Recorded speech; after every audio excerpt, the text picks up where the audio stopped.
पिछली बार हम लोग प्रथम अध्याय के श्लोक नंबर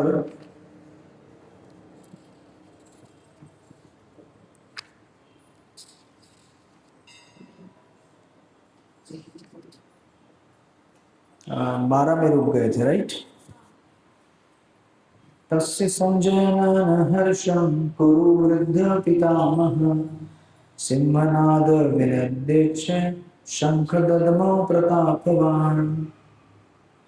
तब कुरुवंश के वयोवृद्ध परम प्रतापी एवं वृद्ध पितामह ने सिंह गर्जना की सी ध्वनि करने वाले अपने शंख को उच्च स्वर में बजाया, जिससे दुर्योधन को हर्ष हुआ।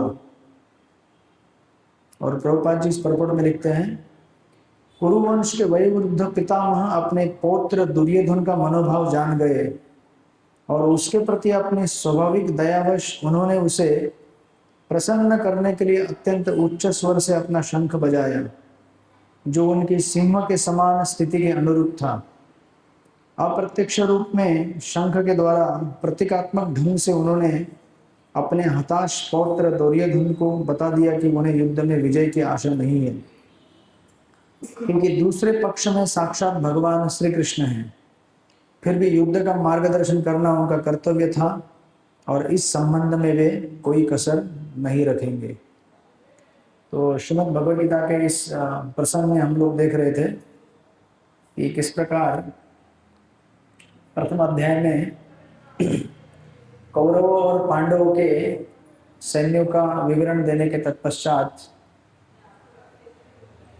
यहाँ पर दुर्योधन अपने विजय के एक तथाकथित विजय के बारे में एक संकल्प कल्पना कर रहे हैं। जैसे उसने पहले कहा था श्लोक नंबर 11 में कि हमारी जो सेना है कौरवों की वो ज़्यादा बलशाली है, क्योंकि इसमें भीष्म पितामह है, और पांडवों की सेना कमजोर है क्योंकि उसमें कम अनुभवी भीम है, जबकि इनकी तुलना में भीष्मदेव ज़्यादा अनुभवी है। और हमने ये भी डिस्कस किया था कि इस प्रकार भीष्मदेव ने इस पर्टिकुलर युद्ध में कौरवों का साथ दिया था, क्योंकि कौरवों का साथ देने के लिए वो बाध्य थे। एक क्षत्रिय होने के नाते उन्होंने कौरवों का भार संभाला था, क्योंकि पहले से वो कौरवों द्वारा मेंटेन थे। तो ये उनका ऑब्लिगेशन था, किंतु उनका हृदय हमेशा भगवान कृष्ण और पांडवों की तरफ था। इसलिए हमने डिस्कस किया था कि किस प्रकार जब दुर्योधन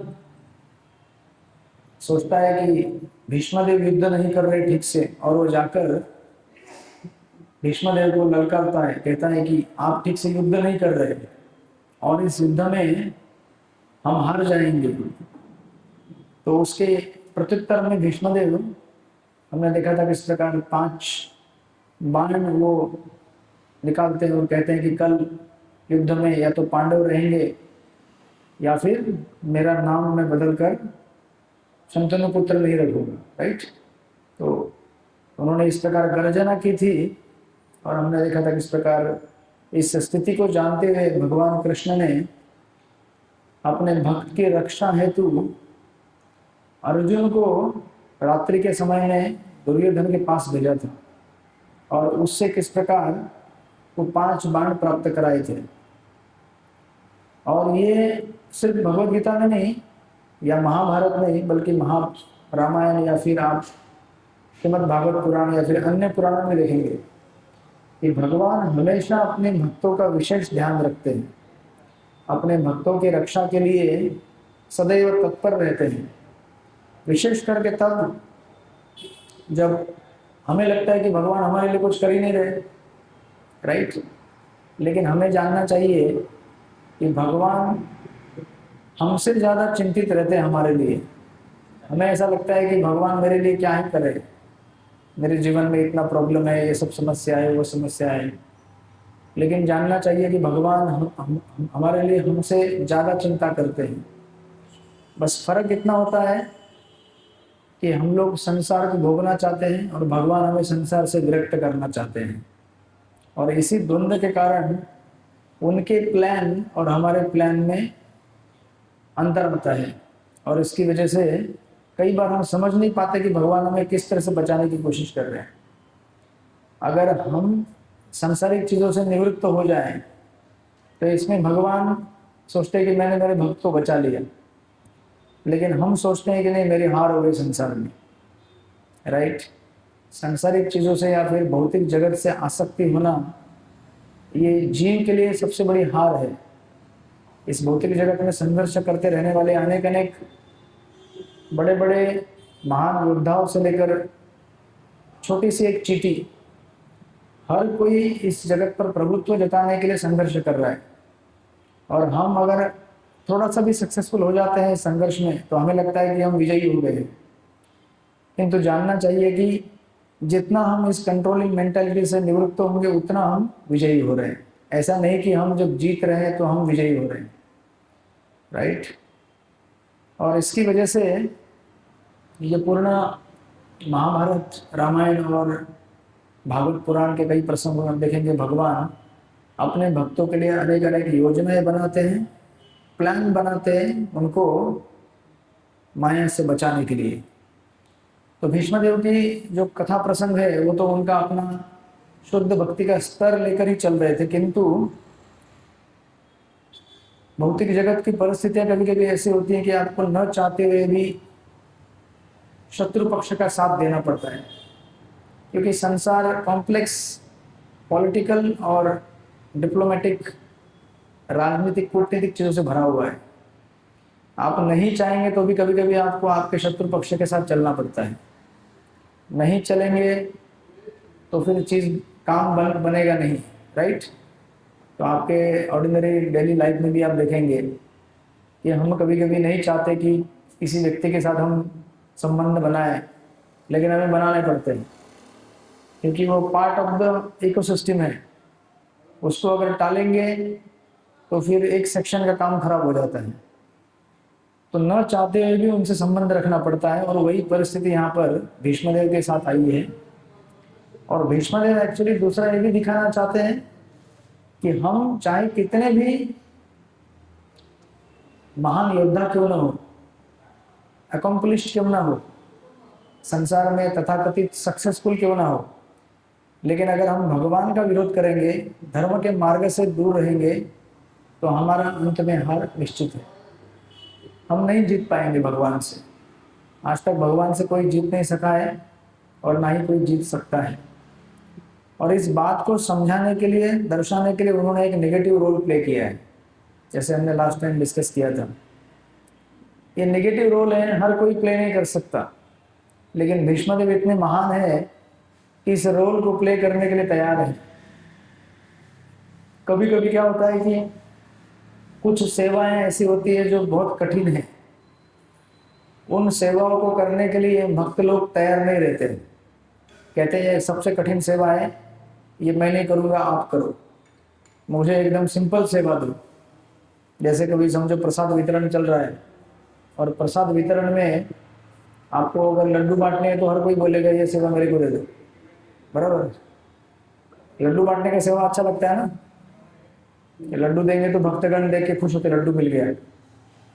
लेकिन किसी को बोलेंगे कि लड्डू केवल इतना ही देना है, तो बोलता है फिर ये सेवा मत दो मुझे। जहाँ पे कठिनाई हो, कंट्रोल हो, जैसे क्राउड केयर का भी सेवा रहता है, भक्तगण आते हैं लाइन में, उनको बोलना पड़ता है यहाँ नहीं आने को, उधर जाओ उधर जाओ उधर जाओ। तो हर कोई वो सेवा लेना नहीं चाहता, क्योंकि इसमें भक्तों से अनबन होती है, नोकझोंक होती है। तो हम लोग हमेशा ऐसी सेवा चाहते हैं जिसमें आराम हो, है ना।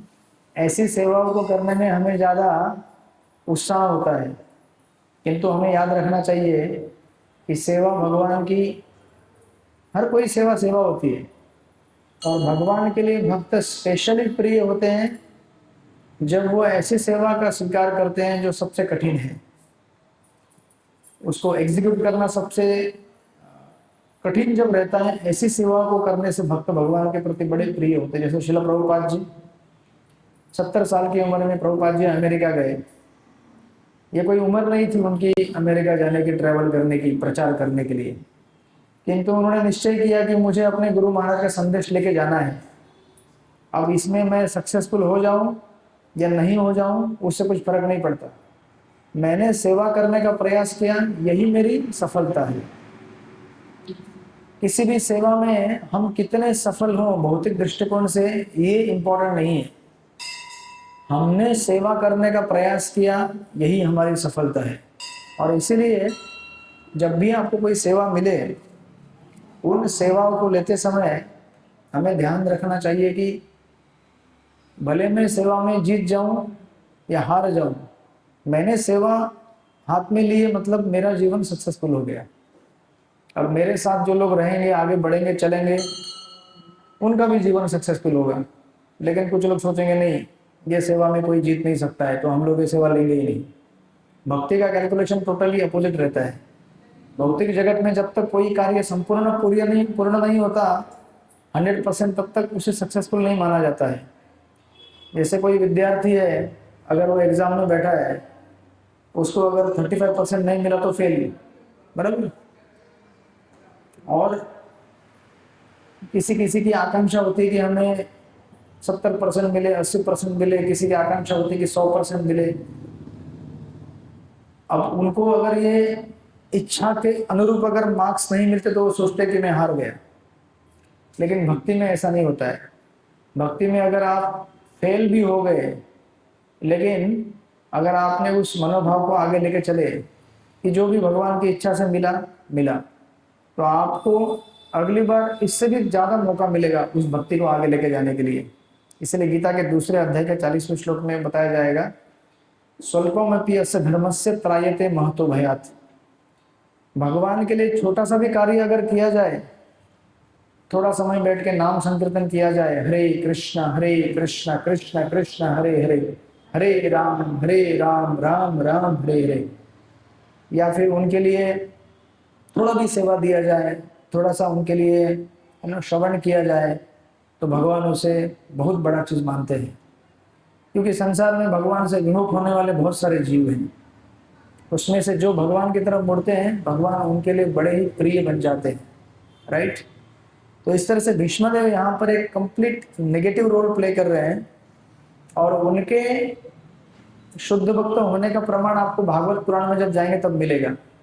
जब युद्ध के जब पहली रात में भीष्मदेव ये प्रतिज्ञा करते हैं कि मैं कल पांडवों का वध कर दूंगा, दूसरे दिन जब सारे पांडव और कौरव आमने सामने होते हैं, भीष्मदेव उसने इतना भयंकर लड़ाई करते हैं, घनघोर युद्ध होता है कि उस युद्ध में अर्जुन और पांडवों का बचना लगभग नामुमकिन लगता है। इतना भयंकर गर्जना के साथ भीष्मदेव युद्ध करते हैं। और आपने देखा होगा वो चित्र महाभारत के पुस्तक में, जहाँ पर भीष्मदेव एक तरफ से बाण चला रहे हैं और दूसरे साइड से भगवान श्री कृष्ण एक रथ का पहिया लेकर भीष्मदेव के ऊपर अटैक करने जा रहे हैं, और दूसरे साइड से अर्जुन भगवान के पैर को पकड़ रहे हैं और बोल रहे हैं कि भगवान छोड़ दो। तो युद्ध भूमि का ये प्रसंग जो पर्टिकुलर सेक्शन है, इसलिए देखिए, जब तक हम लोग श्रीमद् भगवद गीता भागवत को गुरु शिष्य परंपरा में नहीं पढ़ेंगे तो हम उसका मर्म नहीं समझ पाते। कई लोगों को लगता है कि भीष्मदेव विलन थे। कितने लोगों को लगता है भीष्मदेव विलन थे?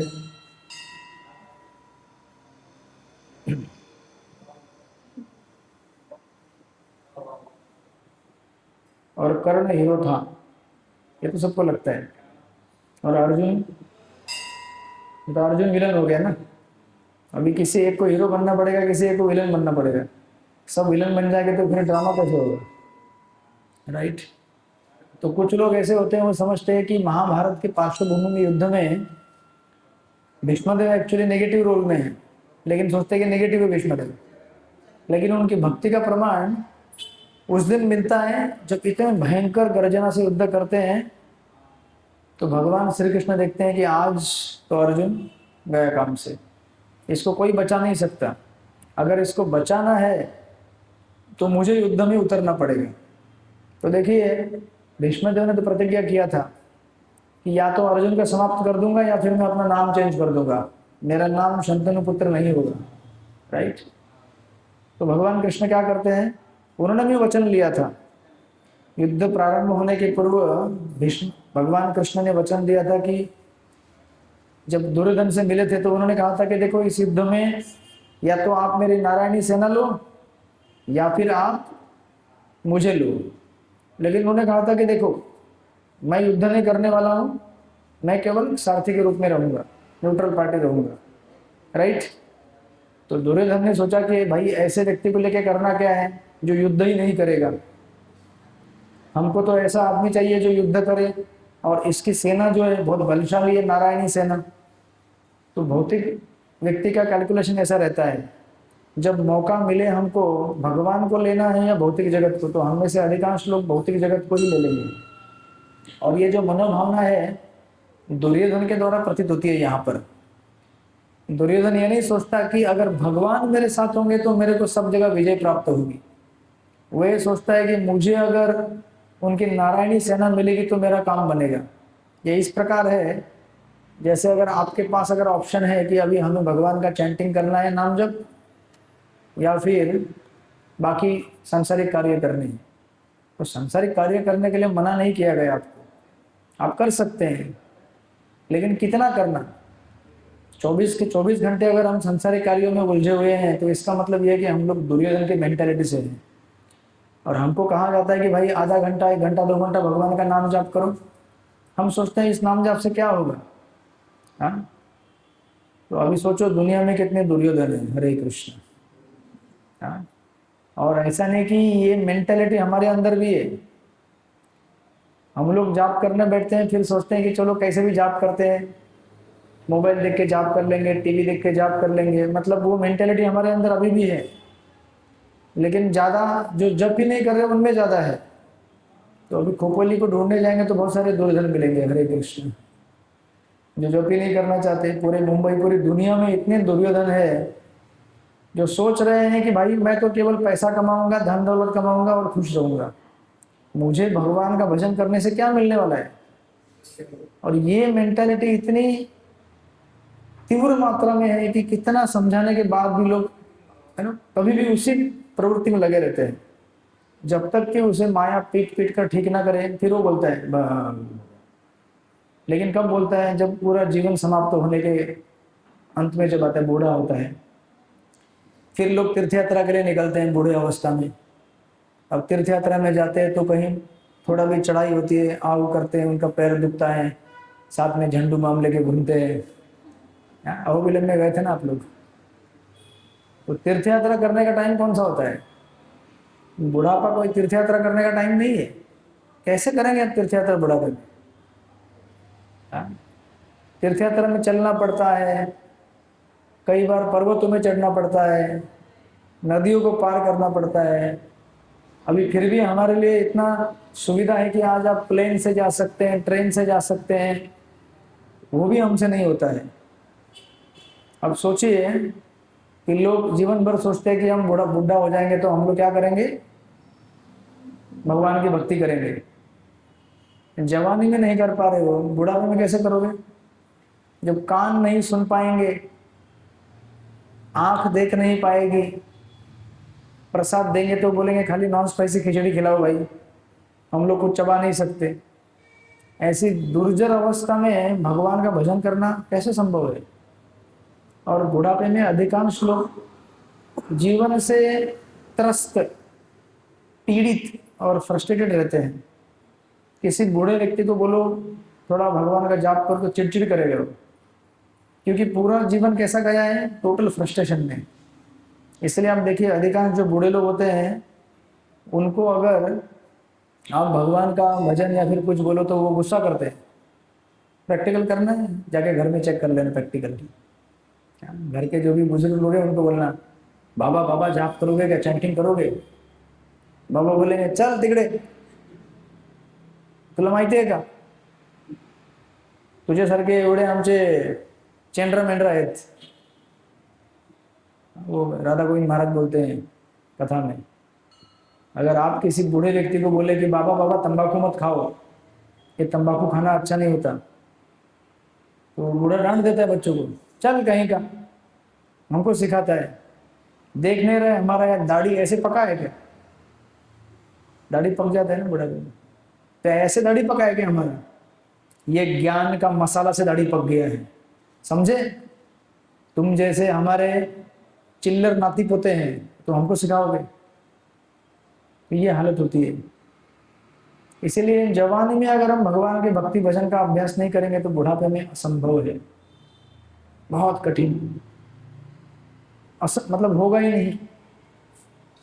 अब आप घर जाके ट्रायल देख कर लेना, ठीक है? तो बोलना आज से आपको 2 घंटा बैठ के जाप करना है। इसलिए जवानी में अगर भगवान के भजन का अभ्यास नहीं करोगे तो बुढ़ापे में भगवान का भजन असंभव है, राइट? सो दैट्स वाई ये जो मेंटेलिटी है दुर्योधन की, ये हम सबके अंदर है। और जहाँ तक हम सत्संग से जुड़े रहेंगे उतनी मात्रा में ये मेंटेलिटी दूर होती रहेगी। सत्संग से दूर हो गए ये मेंटेलिटी पुनः वापस भर भर के आ जाती है। अभी सत्संग में आते हैं आप लोग, शनिवार को आते हैं तो सोमवार मंगलवार तक आपका अच्छा चलता है जप वगैरह, हरे कृष्ण।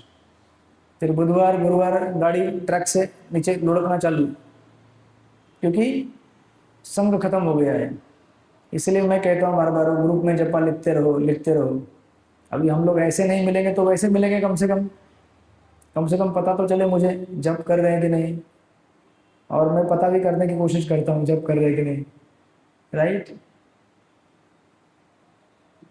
गुप्ता जी ठीक ठाक है? कोई चिंता का विषय? शुभम किधर है? अच्छा हाँ समझ गया। तो नए सेवा वाले लोग आने वाले हैं सेवा करने के लिए। तो ये दुर्योधन का जो मनोभाव है हम सबके अंदर है, और इस मनोभाव से बचने के लिए हमें संघर्ष करना पड़ेगा। और संघर्ष क्या है हमारा? सत्संग। सत्संग में आना यही संघर्ष है। एक बार सत्संग में आ गए तो आपका काम बनेगा। अच्छा, सत्संग में टिके रहना ये भी संघर्ष है, लेकिन आना ही हमारे लिए संघर्ष हो गया, तो टिके रहना तो दूर की बात है। तो दुर्योधन क्या सोचता है, क्या करना है मुझे जरूरत नहीं है, मुझे तो इनकी पैसा पानी चाहिए। भगवान कृष्ण का जो नारायणी सेना वो क्या है, धन दौलत है, वो मुझे चाहिए। और इस प्रकार दुर्योधन ने तो भगवान को लिया नहीं था, और भगवान ने कहा था कि मैं तो युद्ध करने वाला हूं नहीं, और उन्होंने वचन दिया था कि मैं युद्ध नहीं करूंगा। लेकिन अभी करे क्या? भगवान कृष्ण है ना, मर्यादा पुरुषोत्तम राम सामने अलग है वो। लेकिन कृष्ण कैसे हैं? जब अपने भक्त के ऊपर कोई संकट आए तो अपने वचन की परवाह नहीं करेंगे। तो उस युद्ध भूमि में हम देखेंगे जब भीष्मदेव इतना भयंकर तीव्र गर्जना करते हुए अर्जुन की तरफ बढ़ रहे, मार रहे उनको, तो कृष्ण क्या करते हैं, रथ का जो गिरा हुआ पहिया है उसको उठा लेते हैं हाथ के ऊपर, और कहते हैं, रथ का पहिया लेकर जाते हैं, कहते हैं रुक बुड्ढे, ऐसा कहते हैं। भीष्मदेव बूढ़े थे ना, रुक बूढ़े, आज तेरे को छोड़ूंगा नहीं मैं। तो रथ का पहिया उठा लेते, अब मारने के लिए जा रहे हैं। और भीष्मदेव एक्चुअली आप देखेंगे उनके शरीर पे भी बाण लग रहे हैं। अर्जुन ने भयंकर बाण छोड़े उनके शरीर के ऊपर, तो उनके शरीर से भी खून निकल रहे हैं। और लेकिन अभी यहाँ पे जब देखा कि अर्जुन हारने की स्थिति में है, तो उन्होंने, भगवान ने क्या किया, रथ का पहिया उठाकर भीष्मदेव को मारने के लिए चल गए आगे, अपने भक्त की रक्षा करने हेतु। तब अर्जुन भी कौन है? अर्जुन भी दूसरा डिवोटी है। अब सोचो, सामने एक डिवोटी है, पीछे एक डिवोटी है। आप जरा विचार कीजिए, जब दो भक्तों में झगड़े होते हैं, हरे कृष्ण, और किसी काउंसलर या मेंटर को उसमें मेडिएशन करना पड़ता है, मध्यस्थ, हालत खराब हो जाती है बेचारे की, कि उधर भी डिवोटी है इधर भी डिवोटी है। उसको बचाऊं तो इसको मार पड़ेगी, इसको बचाऊं तो उसको मार पड़ेगी, और दोनों को बचाऊं तो मेरे को मार पड़ेगी। मामला बड़ा पेचीदा होता है। जैसे घर में दो भाई भाई लड़ते हैं, माता पिता, सबसे बड़ा कष्ट क्या होता है माता पिता का, कि कैसे इन दोनों को समझाएं कि साथ में प्रेम से रहो, शांति से रहो। तो यहाँ पर जब भगवान भीष्मदेव को मारने गए हैं तो अर्जुन भी बेचारा कैसे शांत रहेगा? अर्जुन देख रहा है कि आज तो ये भगवान मार डालेंगे इसको, और अर्जुन क्या करता है, भगवान का पैर पकड़ लेता है। तो चित्र आपने देखा होगा, और मानो ऐसे अर्जुन कह रहा है, वो क्या बोलते हैं भीष्म देव को, दादा बोलते हैं ना, पिता में दादा, दादा ना, दादाजी। जैसे छोटा बच्चा, मेरे दादा को मत मारो, मेरे दादा को मत मारो, ऐसे पकड़ के रहा, मेरे दादा को मत मारो, क्योंकि अर्जुन को भी कष्ट हो रहा है। अर्जुन जब उनको बाण चला रहा है तो उसको भी कष्ट है। ऐसा नहीं कि अर्जुन के मन में कुछ कष्ट नहीं हो रहा है, भयंकर पीड़ा। सोचिए ना, अभी आपको आपके अपने परिवार के लोगों को मारना है, तो ये कोई आनंद की बात है क्या? उसे भी कष्ट हो रहा है। और इस तरफ भीष्मदेव जब सामने खड़े हैं, देख रहे हैं कि उस तरफ से भगवान कृष्ण रथ का पहिया लेके बढ़ रहे हैं, तो भीष्मदेव भी कम थोड़ी भक्त है, वो तो महाजन है। वो कहते हैं भगवान कृष्ण को, आइए आइए द्वारकाधीश, स्वागत है आपका। मैं तो इसी दिन की प्रतीक्षा कर रहा था कि आपके इतने दुर्लभ दर्शन हमें प्राप्त हो। और भीष्मदेव का नाम भी वही है, यू नो, आध्यात्मिक जगत में एक लोक है, वैकुंठ लोक में, पार्थ सारथी करके, पार्थ सारथी वैकुंठ लोक का एक नाम है, जहाँ पे भीष्मदेव सदा सदैव भगवान कृष्ण का पार्थ सारथी रूप में दर्शन करते रहते हैं। पार्थ सारथी मतलब भगवान का मिलिट्री फॉर्म, युद्ध भूमि में जो रूप था उनका, हेलमेट पहना है, यू नो, और रथ का उन्होंने लगाम हाथ में पकड़ा है, that is the Partha Sarathi military form. Partha के सारथी बने, इसलिए उनका नाम है पार्थ सारथी। तो अगर आप दिल्ली जाएंगे इस्कॉन ईस्ट कैलाश में, तो वहां पे मंदिर का नाम है हमारे विग्रह का, राधा पार्थ सारथी, है ना, भगवान का वो रूप जो पार्थ यानी कि अर्जुन, उनका नाम पार्थ क्यों? क्योंकि प्रथा के पुत्र है वो, राइट, यानी कि कुंती महारानी, इसलिए पार्थ। इसलिए पार्थ सारथी, पार्थ के जो सारथी बने हुए हैं उनका नाम पार्थ सारथी। तो इस तरफ भीष्मदेव खड़े हैं, बोल रहे हैं स्वागत है आपका, इसी दिन का मुझे इंतजार था। और आप देखेंगे वो वर्णन, भागवत में इसका वर्णन दिया गया है, भगवान श्री कृष्ण के बाल बिखरे हुए हैं, उनके चेहरे के ऊपर युद्ध भूमि में घोड़ों के और रथ के चलने की वजह से जो धूल उड़ती है ना, वो धूल उनके चेहरे पे बिखरी हुई है, और पसीने की बूंदे टपक रही है, जैसे मानो मोती रहते ना, मोती और रत्न, ऐसे भगवान के गाल के ऊपर मोती के ऐसे एक एक बूंद दिख रही है, और बाल एकदम बिखरे हुए हैं, और बड़े गुस्से से भगवान चार्ज ले रहे हैं भीष्मदेव की तरफ। और भीष्मदेव वो कह रहे हैं कि आइए, आपका स्वागत है। और हमारे एक आचार्य हैं श्रील विश्वनाथ चक्रवर्ती ठाकुर, वो इसको कहते हैं, देखिए यहाँ युद्ध हो रहा है और इस तरफ युद्ध में अंदर क्या है, रासलीला चल रही है। भगवान के रासलीला केवल दशम स्कंद में नहीं है भागवत के, जहाँ भगवान गोपियों के साथ नाच रहे हैं, अरे यहाँ पे रासलीला हो रही है। भगवान कृष्ण अपना दर्शन अपने भक्त को दे रहे हैं। ये मनोकामना थी भीष्मदेव की कि सदा सदैव उनका इस रूप में दर्शन करे, और उस इच्छा को पूरा करते हुए भगवान अपना दर्शन दे रहे हैं। देखने के लिए दिखता है कि अर्जुन क्या कर रहे हैं, सॉरी भीष्मदेव क्या कर रहे हैं, युद्ध में बड़े घायल हैं, कष्ट में हैं, और भगवान गुस्से में उनको मार रहे हैं। लेकिन अगर आप वास्तविक भक्ति के एंगल से देखेंगे तो ये एकदम गहरा भक्ति का आदान प्रदान इस युद्ध भूमि में चल रहा है। भीष्मदेव मानो जैसे कोई अपने प्रेयसी से मिलने के लिए जा रहे हो, आइए आइए, आपका स्वागत है, बहुत दिन से आपका दर्शन नहीं किया मैंने। और भीष्मदेव भी बोल रहे हैं कि हाँ हाँ, भगवान भी बोल रहे हैं कि मैं तैयार हूँ आपको मेरा ये दर्शन देने के लिए।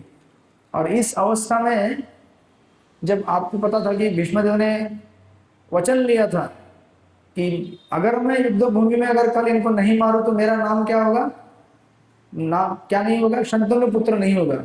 और उन्होंने बोला था, या तो अर्जुन को मैं खत्म कर डालूंगा, या फिर भगवान कृष्ण को अपने शस्त्र उठाने पड़ेंगे, उनको युद्ध भूमि में मुझसे लड़ना पड़ेगा, नहीं तो मेरा नाम बदल दूंगा। तो अभी क्या हो गया, अब कृष्ण क्या सोचते हैं, और हमारे आचार्य कहते हैं कृष्ण का अनुभव क्या है यहाँ पर। कृष्ण सोचते हैं कि अरे भीष्मदेव, आपकी जो प्रतिज्ञा है उसका पालन होना चाहिए, आपका जो वचन है वो रखा जाना चाहिए। क्यों?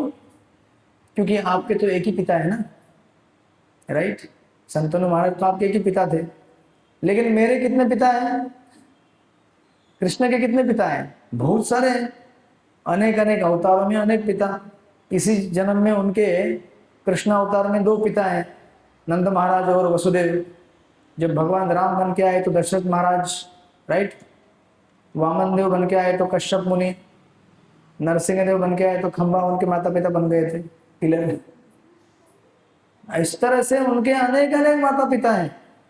तो भगवान बोले देखो भाई, मेरा अगर प्रॉमिस टूट गया, क्योंकि भगवान ने भी प्रॉमिस लिया था कि मैं कोई अस्त्र शस्त्र नहीं उठाऊंगा, बोले मेरा अगर प्रॉमिस टूट गया तो चलेगा ना, क्योंकि मेरे थोड़ी एक माता पिता हैं, मेरे तो कई माता पिता हैं। तो एक पिता का नाम खराब हो गया तो क्या हो गया, दूसरे पिता का नाम तो अच्छा रहेगा। हाँ, तो मुझे तो कोई प्रॉब्लम नहीं है। लेकिन आपने जो वचन दिया था कि अगर मैंने कृष्ण को विवश नहीं किया अस्त्र शस्त्र उठाने के लिए तो मैं अपना नाम बदल दूंगा। आपका नाम नहीं बदलना चाहिए, क्योंकि आपके तो एक ही पिता है ना। इसलिए आपका नाम जैसे कि तैसे रखते हुए मैं मेरा वचन तोड़ता हूं और आपके वचन को सुरक्षित रखता हूं। देखिए भगवान कितना प्रेम करते हैं अपने भक्तों से, उनको कोई परवाह नहीं है अपने वचन की। वचन दिया था लेकिन वचन तोड़ दिया, किस लिए? ताकि मेरे भक्त की रक्षा हो। अब ऐसा नहीं कि ऐसा करते हुए अर्जुन की रक्षा नहीं हो रही है, अर्जुन की भी रक्षा हो रही है। और अर्जुन तो यहाँ पे सोच रहा है कि आज तो मेरे दादाजी गए, इसलिए भगवान का पैर पकड़ पकड़ कर रो रहा है कि नहीं, छोड़ दो, आप छोड़ दो, छोड़ दो, मत मारो, मत मारो। तो आप अगर उस चरित्र में प्रवेश करेंगे तो आपको समझ में आएगा कि भगवत गीता जब आप पढ़ रहे हैं इसमें कितना रस है, इसमें कितना गहराई है। ऐसा नहीं कि कुछ 4 श्लोक पढ़ दिए, उनका अनुवाद पढ़ दिया, हो गए, हमारी गीता पढ़ के हो गई। ऐसे तो पिछले 25, 30, 40 साल से हम लोग गीता पढ़ते आ रहे, लेकिन जब तक इस तरह से भगवत गीता के अर्थों में अगर आप प्रवेश नहीं करेंगे तब तक आपको उसका रहस्य समझ में नहीं आएगा। और ये रहस्य तब समझ में आता है जब हम इसे गुरु शिष्य परंपरा के प्रणाली में पढ़ते हैं। नहीं तो भगवत गीता को कौन नहीं जानता है, सब लोग जानते हैं। हरिपाठ केला असेल ना, भगवत गीता पाठ केला असेल ना अगोदर, 100 वेळा 1000 वेळा केला असेल। बट ये जो अर्थ होते हैं गीता के, ये भक्तों के संग में ही प्रकट होते हैं। ऐसा नहीं कि मैं कुछ प्लान करके आके आपको बताता हूँ। मैं तो लास्ट टाइम भी जब पढ़ा रहा था कुछ प्लान नहीं किया था, बोले ठीक है श्लोक है, कुछ नोट्स बनाए हैं, वो आपको पढ़ा के चलेंगे। तो जितने भी मैंने बताया इसे कहीं लिखा नहीं यहाँ पे। लेकिन जब भगवान अपने भक्ति की महिमा को उजागर करना चाहते हैं तो वो जहाँ पे राइट प्लेस में बराबर उस टाइम पे आके अपने आप को प्रकट कराएंगे। लेकिन उसके लिए सत्संग चाहिए, जहाँ पे कथा को सुनने के लिए इच्छुक व्यक्ति हो और कथा को कहने के लिए उत्सुक वक्ता हो। जब ये मिलन होता है, जिस प्रकार एक फर्टाइल स्त्री और पुरुष का जब एकत्रित आते हैं तो संतति का उत्पन्न होना सहज है, उसी प्रकार जब इंटरेस्टेड ऑडियंस और संसार के लिए चिंता व्यक्त करने वाले प्रभुपाद जी जैसे आचार्य हो, दोनों के मिलन से हमारे हृदय के अंदर भक्ति का बीज उत्पन्न होता है, राइट? तो इसलिए सत्संग में कथा सुनना बड़ा अनिवार्य है। अभी देखिए इस कथा को लोग सुनेंगे, बाद में रिकॉर्डिंग भी सुनेंगे, उनको भी कह रहा हूं मैं, उनको इफेक्ट मिलेगा नहीं ऐसा नहीं, लेकिन एग्जैक्ट जो इफेक्ट यहाँ पे आपको मिल रहा है उससे थोड़ा कम मिलेगा। क्योंकि जब यहाँ पे ये प्रसंग हो रहा है, हम बैठे हैं साथ में, भगवान पीछे से देख रहे हैं, इस तरह से भगवान राम देख रहे हैं, यहाँ पे कितने उधर भी कृष्ण बैठे वहां पर देख रहे हैं, हनुमान जी बैठे कथा सुनने के लिए। इस प्रकार का जब माहौल क्रिएट होता है तो उसमें एक अलग आध्यात्मिक ऊर्जा होती है, राइट? भले आप 10, 15, 20, 25 लोग ही क्यों ना बैठे हो, जरूरी नहीं कि ऐसे 5 लाख लोग बैठ के कथा सुनने चाहिए, 2-4 लोग ही क्यों ना हो, लेकिन कथा सुनने में इच्छा होनी चाहिए, राइट? तो उससे हमारा परम कल्याण और परम शुद्धिकरण होता है हमारे हृदय का। तो इस तरह से भीष्मदेव ने कहा देखो भाई मैं तो लड़ रहा हूँ, लेकिन इस युद्ध में आपकी जीत नहीं होने वाली है। और उसके अलावा जो भी यहाँ पे चल रहा है ये तो हमारा आपसी प्रेम मिलन हो रहा है। दुर्योधन सोच रहा है कि देखो यहाँ पे क्या हो रहा है, उसको समझ में नहीं आ रहा है, लेकिन यहाँ पे वास्तविक क्या हो रहा है, तीन भक्तों का प्रेम मिलन, दो भक्तों का और भगवान का। इस तरफ से अर्जुन व्याकुल होकर कह रहा है भगवान छोड़ दो छोड़ दो छोड़ दो, मेरे दादा को छोड़ दो, मत मारो मेरे दादा। तो कभी कभी घर में रहते हैं ना, बड़े बुजुर्ग लोग चिल्लाते हैं बूढ़े लोगों के ऊपर, बच्चे उनको बचाते हैं, नहीं नहीं नहीं नहीं मत बोलो, मेरे दादा है, मेरे जो भी रहेगी, नानी रहेगी, आजी रहेगी। तो अर्जुन का वो भाव वहां पर प्रकट हो रहा है, न केवल पारिवारिक बल्कि एक भक्त का भाव। और उस तरह से भीष्मदेव स्वागत कर रहे हैं, है ना। भगवान कृष्ण को द्वारकाधीश नाम से जाना जाता था। ये युद्ध भूमि में प्रवेश किए तो वृंदावन वाले कृष्ण है नहीं, वो द्वारका वाले कृष्ण है। इसलिए कह रहे हैं कि आइए द्वारकाधीश, वेलकम, मैं तैयार हूँ आपका स्वागत करने के लिए। इस तरह से वो पर्टिकुलर जो हम परपट पढ़ रहे हैं, उस परपट के अंदर इतना गहरा उसका अर्थ छुपा हुआ है। इस तरह से लाइक दैट जो हमने इस श्लोक में देखा था, राइट। तस्य संजय ने महर्ष कुरुवृद्ध पितामह सिंहनाद विनद्य शंख दग्नो प्रतापवान। फिर इसके तत्पश्चात आगे जैसे प्रसंग बढ़ता है, आगे वर्णन आता है, ततः शंकश्च भैर्यश्च पणवाणवा गोमुख सहसा एव अभ्यंत सशब्दस्तु मूलोऽभवत्। तत्पश्चात शंख, नगाड़े, बिगुल, तुरही तथा सिंह सहसा एक साथ बज उठे। वह समवेत स्वर अत्यंत कोलाहल पूर्ण था। तो भीष्मदेव ने अपना शंख बजाया, और भीष्मदेव के शंख बजाते ही बाकी सारे लोगों ने भी अपना शंख बजा के युद्ध का एक्चुअली इंडिकेशन दिया कि अभी युद्ध स्टार्ट होने जा रहा है, राइट। फिर आगे कहते हैं 14वें श्लोक पर, ततः श्वेतैर्हयर्युक्ते महती स्वनंदने स्थितो माधव पांडवश्चैव दिव्य शंखो प्रदुप्त। दूसरी ओर से श्वेत घोड़ों द्वारा खींचे जाने वाले विशाल रथ पर आसीन कृष्ण तथा अर्जुन ने अपने अपने दिव्य शंख बजाए, राइट। तो ये बहुत ही बड़ा ड्रामेटिक डिस्क्रिप्शन है भगवद गीता में।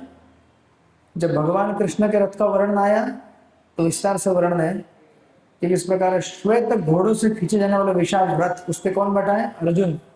रथ हाँक रहे कृष्ण, और इन्होंने अपने अपने शंख बजा दिए, और उनके शंखों की ध्वनि को क्या कहा जा रहा है? दिव्य। जब भीष्मदेव ने शंख का ध्वनि बजाया था तो उसको दिव्य नहीं कहा गया था, लेकिन पहले भी हमने देखा था डिस्क्रिप्शन, पांडवों के शंख और कौरवों के शंख।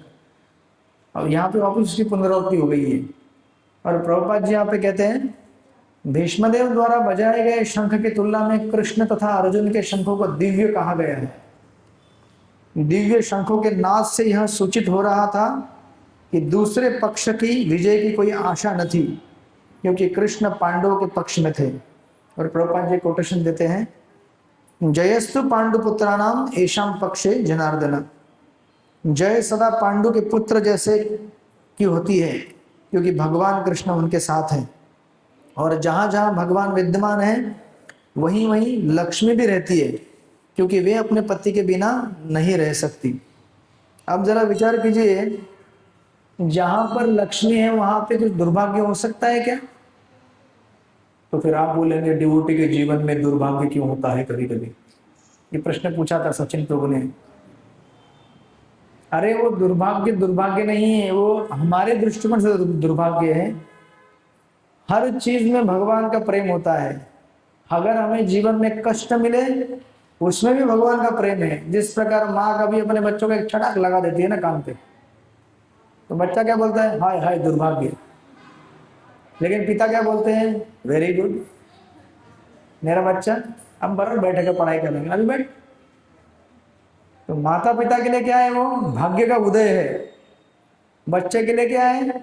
दुर्भाग्य है मेरा, क्योंकि बच्चा अभी क्या है? बच्चा ही है, अबोध है, नहीं जानता कि मेरे लिए क्या सही है क्या गलत है। भगवान जब अपने भक्तों को ठीक करना चाहते हैं ना, तो कभी कभी पहले समझाते हैं, बेटा ऐसा नहीं करो, मेरे सोनू बैठ जब कर। वो नहीं सुनता है, वो कभी कभी जिद पकड़ता है, नहीं हमको बहुत धन कमाना है, हमको खोपोली का सबसे धनी व्यक्ति बनना है, मैं खोपोली में एक होटल डालूंगा, मैं खोपोली में बड़ा बिल्डिंग बनाऊंगा। अरे बना लो भाई, मना किसने किया है, लेकिन अपना जाप नहीं छोड़ो। तो भक्त कभी कभी ज्यादा भौतिकवादी बन जाते हैं, तो कृष्ण क्या करते हैं, ठक करके लगा देते हैं। और भगवान का मारना कैसे होता है, जैसे आपने क्या कभी कभी घर में बच्चों को दो प्रकार से पिटाई होती है।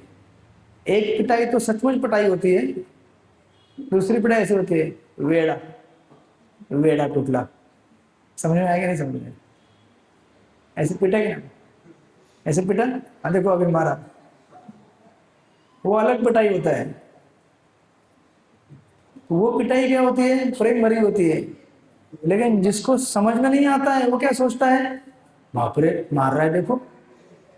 अरे मार किधर रहा है यार, प्रेम है वो, आपको समझ में नहीं आएगा। उसी प्रकार भगवान अपने भक्त के जीवन में कभी कभी पागल कहीं का, चल बैठ इधर, कहाँ उधर घूम रहा है कचरा कुंडी में, है ना।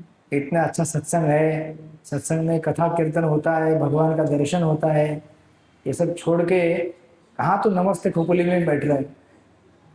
हाँ, ये कोई जगह है बैठने की, सत्संग जब चल रहा है तो सत्संग में बैठना चाहिए, राइट। तो यहाँ पे प्रभुपाद जी कहते हैं कि जहाँ भगवान है वहां पे कौन रहेगा, लक्ष्मी। जहां लक्ष्मी है वहां पे कोई भाग्य की कमी है क्या, हो ही नहीं सकती। और प्रभुपाद जी आगे वहां पे कहते हैं, लिखा हुआ है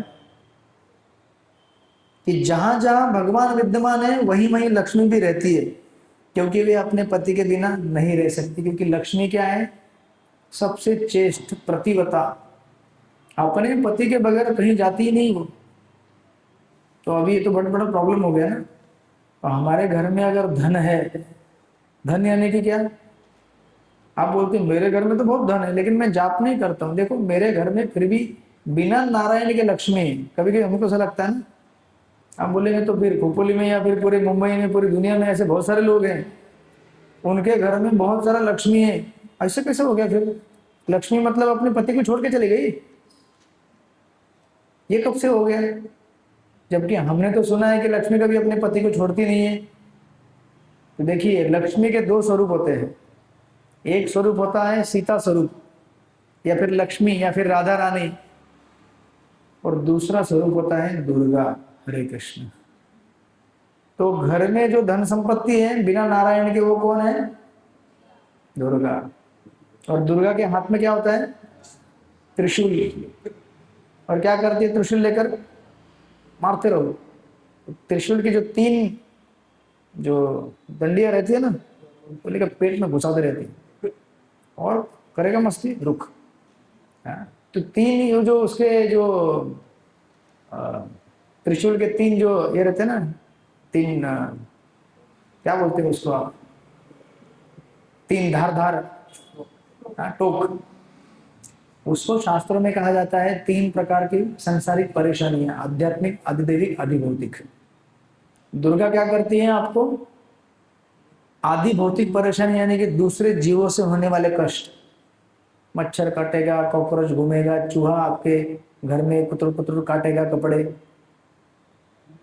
या फिर चूहा नहीं है, कॉकरोच नहीं है, मच्छर नहीं तो क्या, अपना पड़ोसी तो है, पड़ोसी नहीं तो क्या हुआ, आपके ऑफिस में आपका बाजू टेबल वाला है, वो नहीं हुआ तो क्या हुआ, ट्रेन में आपके बाजू वाला है, बैठते हैं, ए तिकडे हो ना जरा, काय तुम्हाला समझत नाही क्या।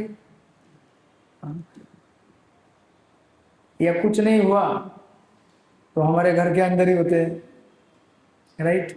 आदि भौतिक दूसरे जीवों से होने वाले कष्ट, ये नहीं है तो फिर आध्यात्मिक कष्ट तो ही है, हमारे शरीर और मन से होने वाले कष्ट। कोई यहाँ पे है व्यक्ति जिसको अपने मन या शरीर से कष्ट नहीं होता है, कोई है क्या, है। अगर शरीर से नहीं होता है तो मन से होता है, मन से नहीं होता है तो शरीर से होता है, और कभी कभी दोनों से होता है। अभी कष्ट हो रहे हैं, देखो पैर दुख रहे, शरीर से होने वाले कष्ट है। और अगर ठीक से बैठने की जगह है, अच्छा हवा चल रहा तो भी मन क्या बोलता है, आज बहुत लंबा लेक्चर चलने वाला लगता है, ये लोग इतना लंबा लेक्चर लेते क्यों नहीं, क्यों ना खाली 15 मिनट का लेक्चर कर दे और प्रसाद लेके बांट के जाओ, खुश रहो। अब तो नया नया मृदंग भी आया है, अब तो ज्यादा कीर्तन हो गए। एक ही मंगाया? 4 मांगो, 2 मांगे, 5। प्रथम सीख रहे क्या नहीं मृदंग? अभी 1 महीने के अंदर पूरा खोपोली में नगर संकीर्तन निकलना चाहिए। हाँ, मुंबई से मुझे एक भी व्यक्ति को बुलाने की जरूरत नहीं पड़नी चाहिए। आदि भौतिक, आध्यात्मिक और वो नहीं है तो आदि दैविक तो है ही है। आदि दैविक मतलब देवताओं द्वारा दिए जाने वाले कष्ट, जैसे अभी गर्मी तो हो रही है ना। हाँ, अभी तो शुरुआत है, देखते जाओ। फिर भी आप लोग तो खोपोली के अंदर ही है। मैं तो मुंबई से ट्रेवल करके आता हूँ लोकल ट्रेन में। ये लोकल ट्रेन वाले इनको मालूम है, मुंबई में कोई भी ट्रेन पंखा चले तो नसीब, और पंखा चले तो ये बाजू वाले का जो सुगंध है वो आज कौन सा साबुन लगा के आया पता कर सकते हैं, या फिर साबुन लगाया कि नहीं वो भी पता कर सकते हैं। पिछले कितने दिन से कौन सा कितने दिन में स्नान किया है नहीं किया है। तो कष्ट है ना ये सब। तेज गर्मी, तेज सर्दी, या फिर जब बारिश होती तेज बारिश, या फिर अर्थक्वेक, आपके इधर नहीं हो रहा है, भूकंप होता है, या फिर सूखा आता है, कभी कभी बारिश नहीं होती। ये सब क्या है? आदि दैविक आपदाएं या कष्ट है। तो जिनके पास नारायण नहीं होते ना, उनके पास अगर लक्ष्मी है भी तो लक्ष्मी दुर्गा का रूप ले लेती है, और इन 3 रूपों में जीवों को कष्ट देती रहती है। इसलिए हमारे घर में अगर धन है और वो धन भगवान कृष्ण के सेवा में नहीं लग रहा है तो वो भयंकर खतरनाक बन जाता है। जैसे रावण, रावण के लंका में भी सीता बैठी थी ना, उसकी लंका सोने की थी, धन तो बहुत था और स्वयं सीता देवी थी वहां पे, फिर भी उसके जीवन में भाग्य का उदय क्यों नहीं हुआ? क्योंकि उसने बिना नारायण के लक्ष्मी को हड़पने का प्रयास किया। तो अभी मैं ये नहीं बोल रहा हूँ कि आप अपना फिर घर जाने के बाद पूरा घर का तिजोरी लेके हम मंदिर में आ जाओ, बोलो भाई पूरा धन, आज टेंशन आ रहा है हमको, कहीं हमारे घर में त्रिशूल लेके दुर्गा ना आ जाए। वो अर्थ नहीं है। अर्थ क्या है? हम अपना जीवन भगवत परायण बन के जिए, घर में भगवान का नाम जाप करें, हरे कृष्ण कृष्ण कृष्ण हरे हरे, हरे राम राम राम हरे हरे। जो भी खाएं भगवान को भोग लगाकर खाएं, घर में कीर्तन सुने, कथा सुने भगवान का, है ना। घर में भी आप लोग ऐसे घंटी रखना चाहिए, एक नहीं, हर 10 मिनट में बजनी चाहिए। किसी को सोने का चांस ही नहीं है बेचारे सोने को ही जाता तो टंग। तो अगर हम भगवत परायण जीवन नहीं जी रहे तो हमारा धन, हमारी संपत्ति हमारे विनाश का कारण बन जाएगी। और आप संसार में देख ही रहे हैं। अब देखिए अमेरिका के पास कितना धन है, लेकिन कर क्या रहा है वो? खुद का विनाश, दुनिया का विनाश। ये होता है जब हमारे पास जो धन है उसका उपयोग हम भगवत सेवा में नहीं करते ना, वो धन हमारे विनाश का कारण बन जाता है। राइट। तो इसलिए प्रभुपाद जी यहाँ पे लिख रहे हैं कि देखो, जहां पर भगवान स्वयं उपस्थित है वहां पे लक्ष्मी है, जहां पे लक्ष्मी है वहां पे कभी भी दुर्भाग्य हो नहीं सकता। राइट। और प्रभुपाद जी आगे लिखते हैं, इसके अतिरिक्त या अतः जैसा कि विष्णु या भगवान कृष्ण के शंख द्वारा उत्पन्न दिव्य ध्वनि से सूचित हो रहा था, विजय तथा श्री दोनों ही अर्जुन की प्रतीक्षा कर रही थी। इसके अतिरिक्त जिस रथ में दोनों मित्र आसीन थे वह अर्जुन को अग्नि देवता द्वारा प्रदत्त था। तो आपको मालूम रहेगा खांडव प्रस्थ, उसमें जब देखो भगवान कैसे होते हैं, जैसे हमने लास्ट टाइम डिस्कस किया था कि भगवान अपने भक्तों के ऊपर इतना प्रेम करते हैं कि भक्त को कभी कोई असुविधा हो प्रश्न ही नहीं उठता। और अगर कभी असुविधा होती भी है तो भगवान भक्त की परीक्षा लेने के लिए असुविधा देते हैं, चेक करने के लिए कि सचमुच मुझसे प्रेम करता है या फिर सुविधा से प्रेम करता है। राइट। हालांकि असुविधा नहीं देते भगवान। तो जब पांडवों को वनवास भेजा, उनको इंद्रप्रस्थ से निकाला गया था ना, तो अभी सॉरी हस्तिनापुर से निकाला गया था, राइट। तो अभी उनको क्या जगह देंगे, तो इन्होंने क्या दिया, खांडवप्रस्थ। बोले खांडवप्रस्थ तुम्हारे लिए बंजर जमीन, लेकिन भगवान तो भगवान होते हैं। उन्होंने क्या कर दिया, खांडवप्रस्थ को क्या बना दिया, इंद्रप्रस्थ। तो पूरा वन था, उस वन को जलाया गया, और उस वन को जलाकर वहां पर बाद में ऑफकोर्स महाभारत में विस्तार से कथा है, अग्निदेव जब प्रसन्न हो गए इस प्रकार। एक्चुअली वो एक अलग कथा आती है कि अग्निदेव को एक बार ज्यादा घी खाने की वजह से इंडाइजेशन हो गया था क्योंकि आहुति जब पड़ती है तो उनके द्वारा जाती है ना भगवान को, तो उनको ज्यादा घी पीने से हाजमा ठीक नहीं हो रहा था। तो बोले कि मुझे कुछ जड़ी बूटी चाहिए भाई। तो जड़ी बूटी कैसे खाएंगे, तो पूरा जो वन जलाया गया, उस वन जलाने में और उसमें सहायता की अर्जुन ने और कृष्ण ने। तो अग्निदेव ने प्रसन्न होकर उनको क्या कर दिया, एक रथ दिया, और वही रथ यहाँ पे युद्ध भूमि में लोग उपयोग में ला रहे हैं। तो प्रभुपाद जी कहते हैं देखो इनके शंख दिव्य तरह से बज रहे हैं, और इनको भगवान कृष्ण के साथ में भाग्य की लक्ष्मी स्वयं, जैसे राम और रावण के युद्ध में आप देखेंगे सीता लक्ष्मी का प्रतीक है और भाग्य का प्रतीक है। वो जिसका साथ देगी उसका विजय होगा, राइट। तो देखने के लिए देख रहे हैं कि आप सीता एक्चुअली बैठी है अशोक वाटिका में, लेकिन सीता एक्चुअली किसके साथ है, भक्तों के साथ में, इसलिए भक्तों की विजय होती है, हनुमान जी की विजय होती है, राइट। उसी प्रकार यहाँ पे कहते हैं कि सीता देवी है ना, भगवान कृष्ण है, तो लक्ष्मी वहां पे है, स्वयं कृष्ण है, अग्निदेव द्वारा दिए गए रथ है। और प्रभुपाद जी कहते हैं इसके अतिरिक्त जिस रथ में दोनों मित्र आसीन थे वह अर्जुन को अग्निदेव द्वारा प्रदत्त था। इससे सूचित हो रहा था कि तीनों लोकों में जहां कहीं भी यह जाएगा वहां विजय निश्चित है, राइट। तो पांडवों की विजय क्या है, गारंटीड है। और फिर आगे इसको वर्णन देते हुए कहते हैं कि किसने किसने कौन से शंख बजाया। पांचजन्य ऋषिकेशो देवदत्त धनंजय पौंड्रो दद्मो महाशंख भीमकर्मा वृकोदर। ये 15वां श्लोक है। यहाँ पे कहते हैं भगवान कृष्ण ने अपना पांचजन्य शंख बजाया, अर्जुन ने देवदत्त शंख तथा अति भोजी एवं अति मानवीय कार्य करने वाले भीम ने पौंड्र नामक भयंकर शंख बजाया। तो अति मानवीय कार्य करने वाले और अति भोजी, तो प्रभुपाद जी पॉपट में लिखते हैं, ऑफकोर्स उन्होंने अलग अलग अर्थ दिए हैं। एक अर्जुन का यहाँ सॉरी भीम के बारे में बताया गया है, जैसे कि आप देखेंगे सेकंड पैराग्राफ में इस तात्पर्य के प्रभुपाद जी लिखते हैं इस श्लोक में अर्जुन को धनंजय कहा गया है क्योंकि जब इनके बड़े भाई को विभिन्न यज्ञ संपन्न करने के लिए धन की आवश्यकता थी तो उसे प्राप्त करने के में इन्होंने सहायता की थी। जब युधिष्ठिर महाराज राजसूय यज्ञ कर रहे थे उस समय उनको धन प्राप्ति के लिए अर्जुन को हिमालय की तरफ भेजा गया था। हिमालय में पूर्व काल में जब युद्ध हुए थे कुछ राजाओं के, मरुत राजाओं के, उनके बहुत सारे हेलमेट, सोने के गहने सब जमीन में अंदर दब गए थे, तो अर्जुन उसको निकाल कर लाए थे, इसलिए अर्जुन का नाम है धनंजय। और भीमसेन के बारे में कहते हैं इसी प्रकार भीम वृकोदर कहलाते हैं। वृकोदर मतलब अधिक खाने वाला।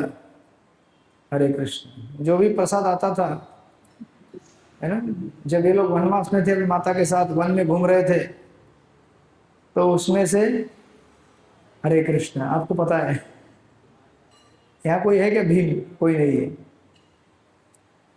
आधा तो यही खा जाते थे, बचा हुआ 5 पांडव मिल बांट के खाते थे, बचे हुए 4 और द्रौपदी और कुंती महारानी। तो यहाँ पे प्रभुपाद जी लिखते हैं ज्यादा खाने में कोई प्रॉब्लम नहीं है, लेकिन जितना खाओ ना उतना काम भी करो, नहीं तो खाली खाने से क्या हो जाएगा, पेट में गड़बड़ी होगी, वजन बढ़ेगा। इसलिए खाओ, भरपूर खाओ। और ये भीम जो था उसके पेट में वृकोदर नामक अग्नि जलती थी। उस अग्नि को बुझाने के लिए क्या करता था ये भयंकर, जैसे आपको पता है बकासुर वध के प्रसंग में, वो बचपन में आपने स्टोरी सुना होगा ना, वो बैलगाड़ी में लेके जाता है वो गांव से बकासुर राक्षस के लिए, तो उधर से जैसे निकलता उधर से खाना चालू करता है कि आज बहुत भोजन मिलेगा हमको, राइट। तो प्रभुपाद ने वही उल्लेख यहाँ पे किया है कि जैसे वे अधिक खाते हैं उसी प्रकार वे अति मानवीय कार्य भी करने वाले हैं, जैसे हिडिंबासुर का वध। अतः पांडवों के पक्ष में श्री कृष्ण इत्यादि विभिन्न व्यक्तियों द्वारा विशेष प्रकार के शंखों का बजाया जाना युद्ध करने वाले सैनिकों के लिए अत्यंत प्रेरणादायक था। लेकिन विपक्ष में ऐसा कुछ भी नहीं था। विपक्ष में ना तो भगवान कृष्ण थे, ना लक्ष्मी थी, ना अग्निदेव द्वारा दिया गया रथ था, ना ही शंखों की दिव्य ध्वनि। तो फिर उनकी विजय कैसे हो सकती है, राइट। यहाँ पे सारा चीज ऑस्पिशियस था। और प्रभुपाद जी आगे जाके कहेंगे कि भगवान ने अपने भक्त अर्जुन के लिए प्रेमवश सारी स्थितियों को इतना अच्छे तरह से अरेंज करके रखा था कि उसको किसी प्रकार की कमी ना हो। देखिए भगवान हमारे लिए अपने जीवन में हमारे साथ हम अच्छी तरह से जप करें इसके लिए हर प्रकार की सुविधा को बनाए रखते हैं। कोई कमी नहीं होनी चाहिए हमको जीवन में। किसी को कोई कमी है क्या? हाँ, प्रथम कुछ कमी है? सब कुछ है ना? तो 16 माला हो रही है।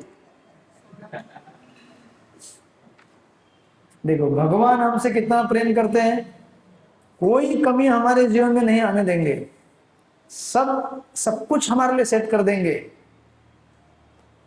हाँ सचिन प्रभु, कुछ प्रॉब्लम है? कुछ नहीं है। कुछ प्रॉब्लम है माता जी? नहीं है, सब ठीक ठाक है। बच्चे आज शांत है एकदम। देखो भगवान ने उसको शांत करके रख दिया है, बोले शांति से बैठे रहो। हाँ? कुछ प्रॉब्लम है लाइफ में तो फिर 16 माला। अरे भगवान इतना प्रेम करते हैं कि सब स्टेज सेट करके रख दिए हैं। मेरे भक्त के लिए कोई भी प्रॉब्लम नहीं होना चाहिए लाइफ में। लेकिन हम लोग कैसे हैं? भगवान आप खाली देते रहो, आपका काम है हमें देते रहना और हमारा काम है खाते रहना।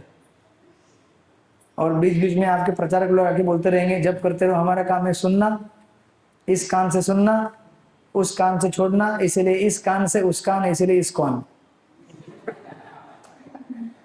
तो हम लोग पूरी जिंदगी ऐसे रहने वाले हैं।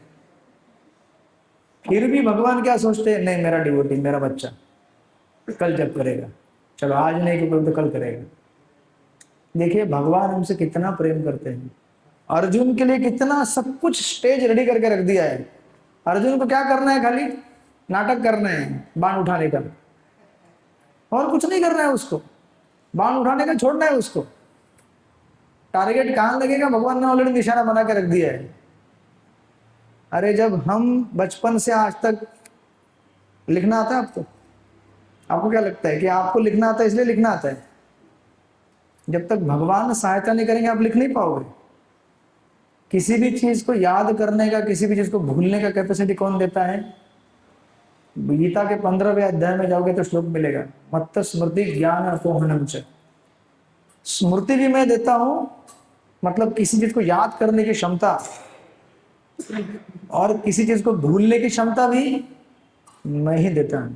और कभी जब भगवान हमसे नाराज होते हैं तो भूलने की क्षमता गायब कर देते हैं। तो फिर क्या होता है? हम कितना भी करें, किसी ने हमको गाली दिया है, भूल ही नहीं पाते। प्रसाद ले रहे हैं, ऐसा बोला उसने, अरे प्रसाद मिला है, अच्छा प्रसाद ग्रहण करो। कथा में बैठा है ये बाजू वाला मेरा डिवोटी, देखता हूँ इसको, मैं कथा खत्म होने दे। होता है ना ऐसे? या फिर ये तो छोड़ दिए, तो हमारे उदाहरण है। मुंबई में ऐसे अनेक अनेक लोग हैं, यहाँ खोपले भी बढ़ते जा रहे हैं आजकल। जब वो रात में सोने जाते हैं तो उनको नींद नहीं आती है, बैठे रहते हैं आसमान की तरफ देखते हुए। जब अगर आप सोचते हैं कि आप नियंत्रक हैं जीवन के आपके, तो आपको नींद के ऊपर कंट्रोल नहीं है आपके। क्यों नहीं आपको नींद आ पा रही है? क्योंकि दिन भर किसी ने गाली दिया। दिन भर छोड़ दीजिए, 1 साल 10 साल पुराना बात याद करते हैं। आज 5 वर्षापूर्वी या दिवशी मला असा बोलला होता ना, सबके सामने मेरा मजाक उड़ाया था, मुझे अभी भी याद है। रोता है वो। तो क्या होगा अभी आपके रोने से? लेकिन अगर आप भगवान का नाम जाप करेंगे, हरे कृष्णा कृष्ण कृष्ण हरे हरे, हरे राम राम राम हरे हरे, तो भगवान आपको सहायता करेंगे फालतू की चीजों को भूलने के लिए। फालतू की चीजें याद कर करके तो हम दुखी हो रहे हैं ना संसार में। वैसे दुख तो कुछ है ही नहीं ना। अधिकांश दुख क्या होता है? याद कर करके होता है ना। बराबर है कि गलत है? हितेन प्रभु सही है कि गलत है? अधिकांश दुख किसकी वजह से होता है? पुरानी चीजों को याद करके। अरे पुरानी चीजें चली गई, बीत गई, खत्म हो गई वो, उसको याद करके कुछ लाभ है क्या अभी आपको? कुछ लाभ है?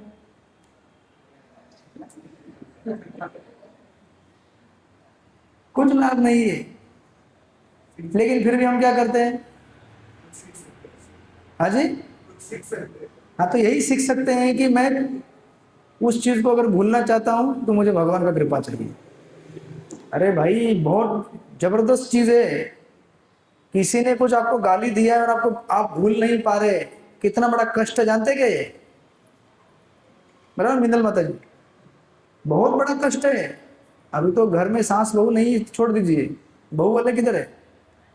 घर में बहू बहू और सास, बस ऐसे देखते रहते हैं। तो बोलते नहीं है, लेकिन अंदर सिंग निकल गए, दांत ऐसे निकल गए। लेकिन क्या करें, साथ रहना है ना। अब साथ में रहना तो भूलना पड़ेगा, कितने भी भयंकर दुश्मनी क्यों ना, भूलना पड़ेगा ना। और आधा जीवन हमारा इसमें चला जाता है, सोच सोच के लोग पागल हो जाते हैं। तो इसको अगर भूलना है तो हमें भगवान की कृपा लगेगी। और कुछ याद करना है तो अभी देखिए, उदाहरण के लिए स्टूडेंट लोग यहाँ बैठे हैं, एग्जाम में सब तैयारी करके जाओ, पूरा तैयारी करके जाओ, लेकिन कुछ भूल ही जाते हैं ना। क्यों भूलते हैं भाई? इतना अगर अभ्यास किया था तो क्यों भूलते हैं? हाँ हरिप्रिय, माझ्या घरी ट्युशन आहे, मला कसं विसरायला होणार? पण विसरायला होतच। क्यों भूलते हैं हम लोग? क्योंकि वो कैपेसिटी किसकी है याद कराने की? हाँ, लेकिन इसका कल उल्टा मतलब मत निकालना। एग्जाम में बैठना, भगवान याद दिलाएंगे। भगवान कब याद दिलाएंगे? जब आपने अभ्यास किया होगा। तो अभ्यास किया ही नहीं तो भगवान क्यों याद दिलाएंगे आपको? लेकिन उसमें भी जितना हमारे कर्म में लिखा हुआ है उतना आपको याद आएगा, राइट? तो आपको एक स्टोरी बता के कंक्लूड, इसको पूर्ण विराम देते हैं। आई थिंक मैंने आपको स्टोरी पहले भी बताया था, रियल स्टोरी। तो हमारे एक डिवोटी थे कांग्रेगेशन के, तो वे स्टोरी बता रहे थे, सीनियर काउंसलर है। अब तिरुपति तो गए होंगे आप लोग, बहुत लोग, राइट? तो तिरुपति मंदिर की स्टोरी है। तो एक बार ऐसा हुआ था कि एक अपने एक फैमिली था, हस्बैंड वाइफ और बच्चा। ये लोग एक बार पिकनिक के लिए निकले थे। पिकनिक के लिए जाते हैं ना आप लोग, अपना छोटा गाड़ी लेकर, एक गाड़ी में 2 लोग, बच्चा, कार लेकर निकलो कहीं घूमने के लिए। तो ये लोग एक दिन ऐसे घूमते जैसे नदी के किनारे कोई झील भी रहता है ना पानी का, तो लोग ऐसे एक झील के बाजू में आ गए। उनके पतिदेव को पानी में स्विमिंग करने का बड़ा शौक था। तो वो लोग ऐसे गए, पतिदेव ने बोला कि मैं थोड़ा स्विमिंग करके आता हूँ। तो पानी में गए तो पता चला कि ये पानी पानी नहीं, दलदल है। हरे कृष्ण। दलदल मतलब जानते हैं? दलदल मतलब उसमें अगर गया और जितना ज्यादा हलचल, तो ये गए और थोड़ा अंदर जाने पर पता चला कि अब तो फंस गया, ये तो दलदल है, लेकिन करे क्या अभी? तो पत्नी बेचारी, वो उधर से आवाज देने लगे, पत्नी बेचारी टेंशन में है, कोई सुनसान जगह है। तो उन्होंने अपना साड़ी का पल्लू का दुपट्टा बनाया, रस्सी, कोशिश किया बहुत, लेकिन बच नहीं पाए।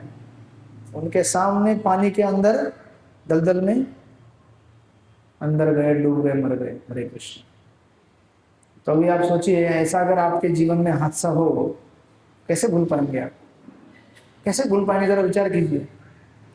तो ये उसके बाद जो भी दुर्घटना हो गई, ये माता जी कितने साल हो गए, जब भी रात को सोने के जाती है तो उसके आंखों के सामने वही चित्र आता है। ठीक, इस प्रकार सोचिए ना, दूसरों को डूबते हुए देख के हमको कष्ट होता है, कि तो उसके अपने घर वाले पति, तो परिवार को संभालने वाले ऐसा व्यक्ति अगर चला जाए तो कितना कष्ट होगा।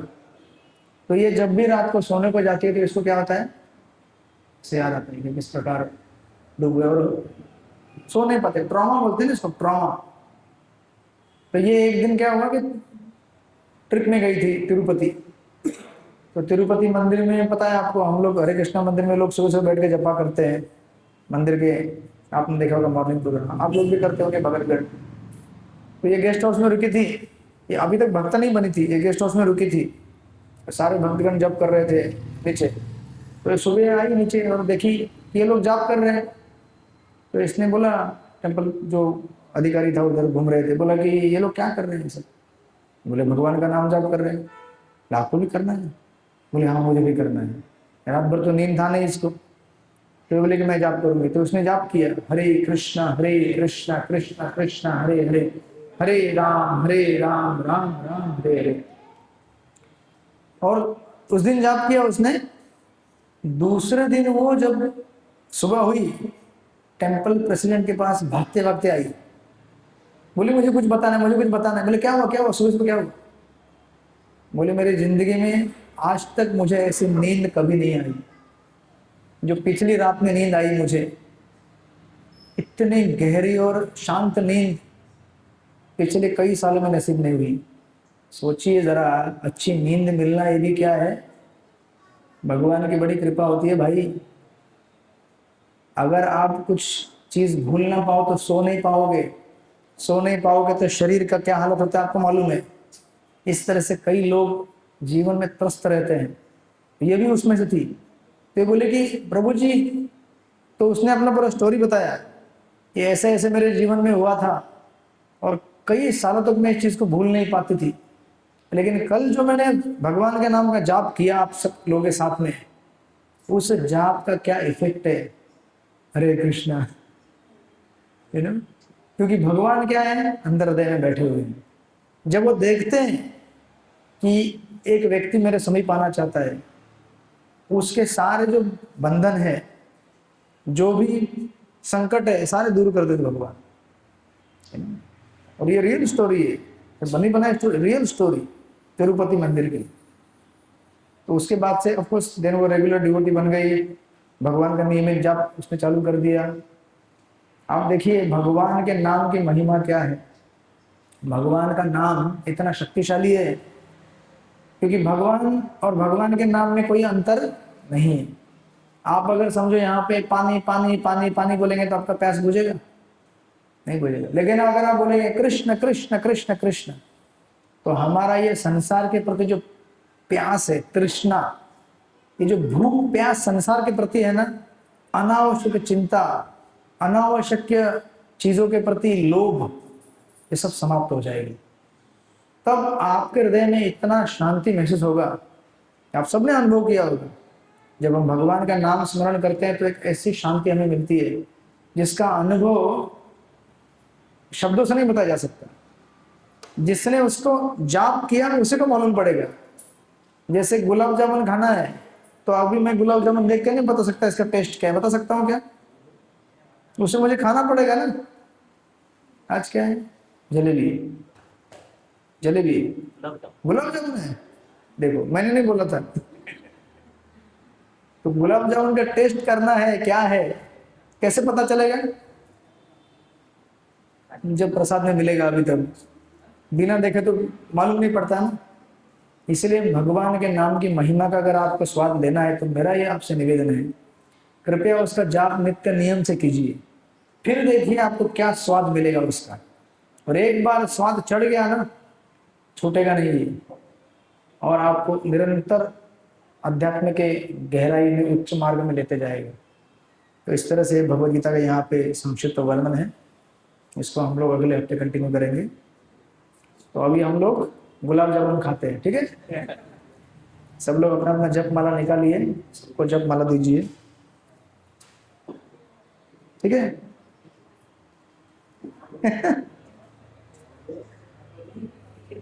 उनको भी जप माला दो।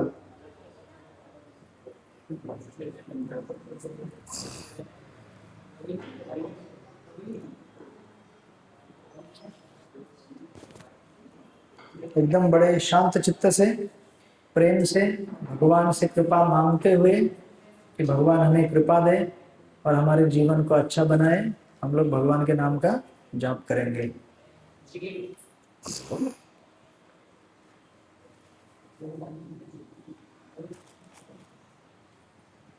ठीक है, रेडी? इनको दो माला दो। हाँ दे दो, उनको दे दो, डरो नहीं, कुछ नहीं होगा। आपके हाइट से लंबा है माला, लेकिन कोई बात नहीं, पकड़ो इसको।